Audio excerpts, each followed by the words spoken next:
Right. Does anyone have any particular questions for the group? You're all burnt out after a long day. But come on, yeah, microbiome's super interesting. You can do it. I seem to be asking a lot of questions. I'm just really curious. You're treating at least the gut microbiome as a single entity. But in fact, the gut microbiome changes or varies along the length of the colon. It changes by whether the organisms are in the mucosal layer or deep in the crypts. And so there's, you know, how does that impact it? And maybe asking, you know, do you see differences in surgical site problems based on where it is mapped to the colon as just a first pass at thinking about that? Or are there, you know, is that something that can be used as you think about how to manipulate it for, you know, managing drug toxicity and things like that? You said surgical, so I'm assuming that you're looking at me. So we just published a paper in American Journal of Physiology, Gastroenterology, looking at that very issue. What is the regional and spatial context of the microbiome through the course of surgical injury? Meaning, we starved animals, we gave animals antibiotics, we did surgery, and then all other combinations. And we could see right away, to your point, that there is a highly region-dependent and spatial-dependent context. Microbes move in and out of the crypts, especially in the cecum, which I don't know what the evolutionary context of that is, because the cecum is a little bit blind. People think that the bugs made it there so they could hang out there and do their thing. It's bigger in some animals, it's smaller in man. Some have an appendix, some don't. Some animals, if you remove the cecum, not man, they die. Others do not. So, you know, your point's a good one. But this gets to the idea of, and maybe Matt, you know, addressed it a little bit about a capsule endoscopy. Not only do we need to sample in different regions, but we need to also sample at different depths in those regions to really understand what those contexts are. So I can't answer the question because right now, you know, maybe Jack can address this. We use expelled feces as our sample of choice because you get that through the IRB quickly.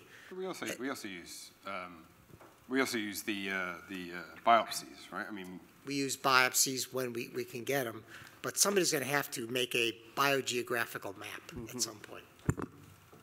But it's a beautiful thing about surgery is you can get biopsies, right? So we have an ongoing longitudinal assessment of the outcomes of colorectal prep prior to colorectal surgery, right? Determining if there are any microbiome-related long-term consequences to particular strategies and how does that influence readmission as well as other complications. And so in that instance, we actually are taking biopsy tissue at the site, as well as stool that's present in the lumen, as well as mucosal material alongside the biopsy. So you can get at that kind of question. But the issue is, as you pointed out, for the everyday patient, the biomarker could be in the stool. Like for Fusobacterium nucleatum, for colon cancer appears in the stool. So we can use that as a readily available biomarker. And using ecological approaches like network modeling, looking at co-occurrence patterns, we can actually start to identify ecosystem collapse versus ecosystem strength or robustness prior to surgery. So we can determine if someone has an increased probability or risk of developing a complication based on certain characteristics just from the stool. So mechanistically, we need to go down into that detail. And it may be possible to put, microbiome on a chip, stick it down your gut. Well, yeah, I mean, we just actually had a paper come out last week where we did two-dimensional arrays and we can do things with real human differentiated intestine. But I mean, the question is the question, which is that the thing is longitudinal and it's radial. Mm-hmm. And there's also the fourth dimension, which is that it changes during time. And a shout out to the Nobel Prize for circadian rhythms, and to the point that you get obese mice versus non-obese because you're changing time zones and you get disconnected. And so this has not been tackled, and you certainly could do it, but you'd have to sack a lot of animals. Or a lot of humans. or a lot of humans. You know, maybe I could throw it back to Matt and ask, you know, when you think about the bioavailability of a drug in the gut, you know, generally we think of you take a drug, and usually in the first foot of small bowel, it's 100% absorbed in the blood. And, you know, we say it's bioavailable. 90% of it's in the bloodstream. How do you think about that in the gut with reference to that? Well, so 90% probably, if it is absorbed, it gets absorbed, it sees the plasma, it sees the liver, and then there's a whole nother round where the metabolites get secreted through the bile duct, they see the bacteria again. And the whole thing goes around and around. And so for us, that means you radiolabel the drug and you actually look for the whole pattern. And to us, it's like, you know, we've known since the human genome now, all the CYPs, all the UGTs, all the sulfatases, you know, all the drug metabolizing things. This is what pharma uses. But all of a sudden, we feel like we've discovered hundreds of thousands of new metabolic enzymes that are just as important. And even though we all have unique microbiomes in terms of what the names of the players are, they're all playing the same role. It's a baseball team. There's a catcher, there's a pitcher. You might change your pitcher once in a while. You like your shortstop, but you know, as you get older, that shortstop may retire, and you may have to play without a shortstop for a while. But the point is that the names on the jerseys differ, but they all have the same functions, and we need to know what those functions are. And we feel like that's tractable. Right, and I was supposed to ask you, did you speak into a microphone? You did, didn't you? I did. For the people recording it, just FYI. Are there any other questions? So you talked about bacteria, but what about viruses and other organisms that are in the gut? Yeah, I mean, Yeah. people have done fecal viral transplants, right? So you take a germ-free animal and you just add viruses and you get a particular immune stimulation event, right? So, Yeah, I think this is a huge kind of untapped area of research. I think we really underestimate probably the number of fungi that are present, in part because fungi have these chitin walls that are very difficult to disrupt. So we have to use a lot of mechanical methods to disrupt bacterial cell walls, which are often quite rigid. I think there's a whole world of viruses, both eukaryotic viruses, certainly lots of RNA viruses that have yet to be discovered and will not be discovered using DNA sequencing-based techniques. So a lot of, I think, single-stranded RNA viruses that we'll find. And then, of course, the incredible world of phage, right? So viruses that infect bacteria that can live both, you know, independently or not. They can exist independently in virions, but they can also integrate into the genome of bacteria.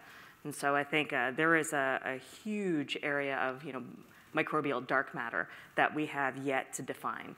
But with some of the newer techniques that are gearing toward RNA characterization and the longer sequencing DNA characterization, I think we'll get a better sense. I love this. Just an anecdote on that, or riffing off of that idea. There's an attempt to try and identify microbial biomarkers that could be inducing idiopathic pulmonary fibrosis. That thing's in the way, it's annoying me. I can't see you, and then I have to lean forward. I'm just going to sit on your lap. Yeah, that's and we looked at and the bacteria go up, but the immune markers were all viral. And we were like, well, howdy, you got these bacteria becoming abundant, but it looks like the immune system's seeing a virus. And you know, then we realized, oh, we look at the phage. My gosh, this bacteria is just a hobby horse for the phage that is actually attacking the host or simulating an immune response, which is leading to fibrotic activity. And that is fascinating. That is pure systems biology then. You've got to figure out how all the pieces are moving. But that could yield significant capability. And then the phage can also be used to attack the bacteria. So a new company out of UCLA and based up in San Francisco is looking at using mechanized phage. So you know something about I think Ethobiome is one of the companies, yeah. And they're taking the particles, removing the DNA and the protein component, and just using the biomechanism of cell surface recognition, and then spiking the membrane to target bacterial death. If we can engineer and if we can create a database of those phage in the human body, we'll have a repertoire of capabilities. And phage invented molecular biology, right? So it all comes back. It's these bored physicists at Caltech, and like, let's work on phage. Yeah. Yeah, a company contacted me from Paris because when they read this paper showing that Ephicalis expresses this collagenase, they're a company that worked with Emmanuel, I can't remember her last name, who's going to win the Nobel Prize with Jennifer for Casper. Charpentier. Charpentier, yeah. They work in her lab and then start a company where their idea is that if you have an undesirable phenotype in a bacteria, rather than kill the bacteria, which might disturb the ecosystem, we will edit out the gene and replace it with whatever you'd like us to. We'll make it sugar or make it some GUS inhibiting proteins, enzymes. So, another approach may consider the Cas-CRISPR system approach to the ecosystem of the gut. So there's you have a potpourri of ideas out there, right? Seed and soil, you got to get the right microenvironment in terms of nutrients in there so that the system grows in a robust and diverse way. But on the other hand, you're always going to have the emergence of bad actors, so you have to have some kind of system to knock those pieces out, phage therapy, Cas-CRISPR, et cetera. But it's all dependent on being able to measure something at a fundamentally important level where the phenotype that's driving the disease process you can actually get at, whether that's, a protein approach, a biomarker approach, a gene approach. It's pretty complicated. But then you're still talking about treatment, right? You're still talking about trying to deal with the fire once it's already burning. What about preventing the house from burning down? Riff off of, what your presentation was about. So it's interesting, as a hematologist and oncologist, there's this constant battle between us, cancer doctors and the infectious disease doctors in the hospital, right? Where, our patients have no immune system, they look like they're a little bit ill, and we want to give them as broad spectrum antibiotics as possible. And the ID folks, of course, are trying to make this argument for the public health reasons to limit antibiotic use. I think one thing that we're learning in our field is that there are real consequences to having a depleted microbiota, and there are consequences to not practicing good microbiome stewardship, as it were. We need to protect these communities because these communities are complex and very difficult to recapitulate. So I think that there is a movement toward trying to actually capture and understand the potential for harm that is associated with antibiotic use. And certainly I can say over the last 5 years, many lay people have transitioned from, having a viral cold and going to their doctor and saying, hey, I want a Z-Pak, to saying, oh, I don't want to take antibiotics because that may mess up my microbiome. Right. So I think there's an increasing awareness of the potentially salutary effects of the microbiome, and thus a hesitation to use really broad spectrum agents. I think the call for more targeted agents is a good one, and mechanisms to restore or maintain appropriate biodiversity. Well, then what about the other, the more fundamental approach, just saying, hey, looks like you've got a pretty dodgy microbiome, right? You're going to have almost 80% likelihood of developing some kind of clinical issue when we go in and do the surgery or the treatment. What about holding off for a couple of weeks? We give you a nutritional diet which could, you said seed and soil, maybe a probiotic as well, and we try and rebalance you for a little bit. We try and give you a bit of time to get you back to something which may be more health promoting. I think it's compelling, especially in the area of elective surgeries, right? Why do it at a time when someone is depleted? And so I think it's a really compelling method or a compelling suggestion. Some of the other things that have been suggested go from FMT for everything, where I think we have to ask ourselves the question of what is this black box therapy, and why am I to believe that your microbes would succeed in me? Right? My microbes have, to borrow a term, home field advantage here. I think, others have suggested defined microbiome kind of cocktails or defined probiotic cocktails or genetically engineered microbes. I think, we'll see how this unfolds, but I think we have to ask ourselves that question of, do we try to support and bolster the organisms that you already have that have the home field advantage, or do we try to replace them with something that is exogenous and new? I call that the bowel prep 2.0. Yeah. Which is really, it needs to be, a nature-inspired design, if you will, and on some level, but we have to first be able to do the analytics. It's a great comment. Hi, great talks. That was really, really wonderful. I was just curious, you guys all talked a lot about how important it is, the microbiome, and how we can try to make it better, prevent it before surgeries.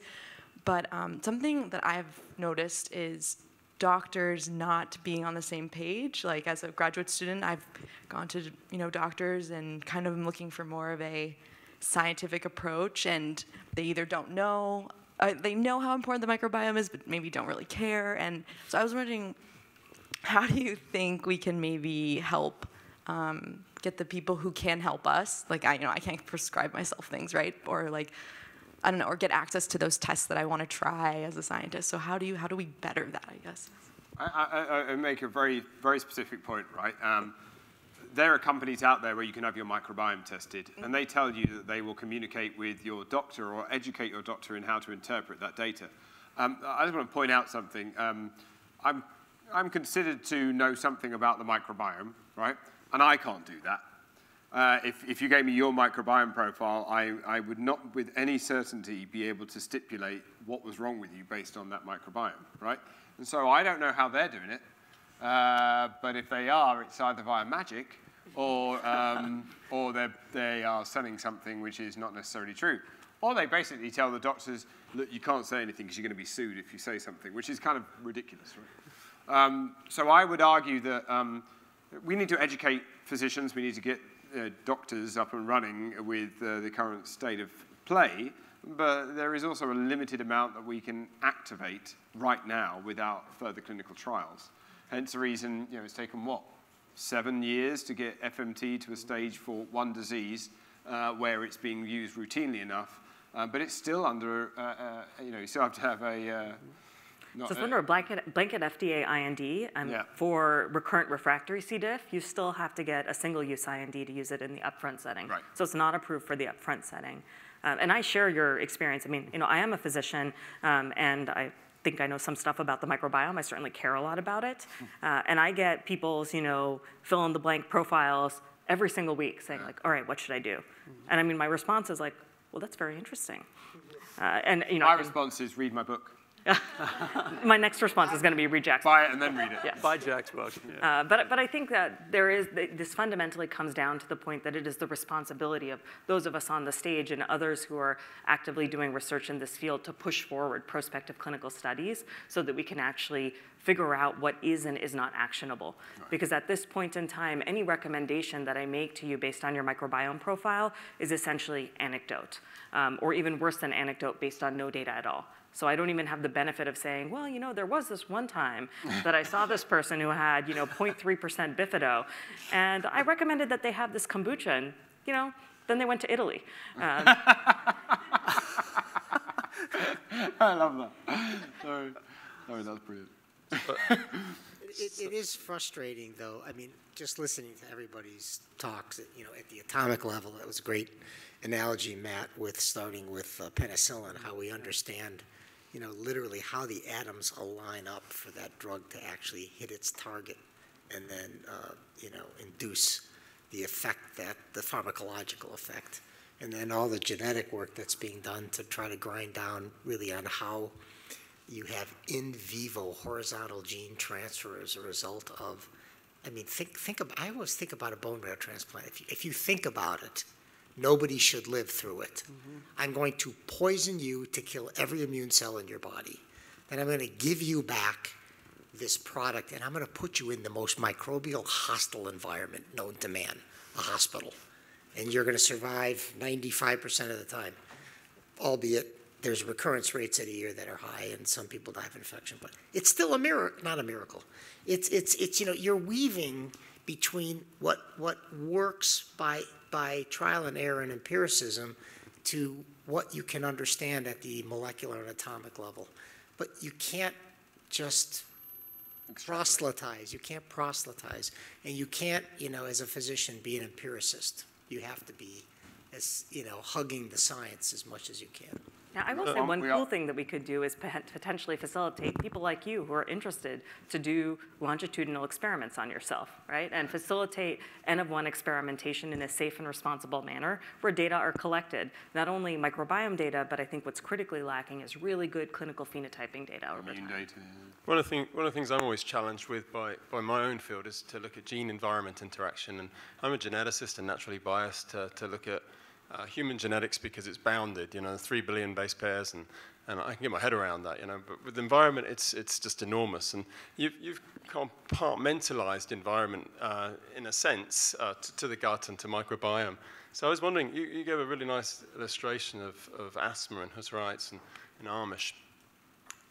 It would be a great opportunity, I think, to look at the host genome in that context. And those have all been genotyped. So they've all been genotyped. Yeah. So we know their evolutionary relationship, their selective relationship, and their population dynamics of the particular alleles which are associated with allergic desensitization and sensitization for that asthma population. This is human alleles. Mm-hmm. Okay. Yeah. So that was the great thing. I mean, that's why that population is so is such a nice model, right? Because they're genetically quite related, but they live these very different lifestyles, albeit having a very similar lifestyle at the same time, which is complicated. So was there any contribution of the host to the variance that was observed in those individuals? No, not in that population, and that was deliberate. But there is a study with Ruth Lay's lab that have done a particular characterization of twin pairs from the UK with Phil Spector, where they identify particular allelic traits which were associated with an increase or decrease in similarity of the microbiota. So you do have, if you are genetically identical, there is a role to play for the genome in the immune phenotype of an individual, which has a role to play in shaping the microbial communities that will grow inside you, right? That was that paper, Schrimmer et al. From Cell in 2016, which also showed a similar population in 500 Dutch people. Yeah, the immune system is controlled by the genome to a certain extent, but how that immune system develops is also controlled by the environment. And I say embrace the complexity. You're a biologist, yeah. No, we all are. I think the gift that keeps giving. It's fantastic, isn't it? Okay, great. Drinks.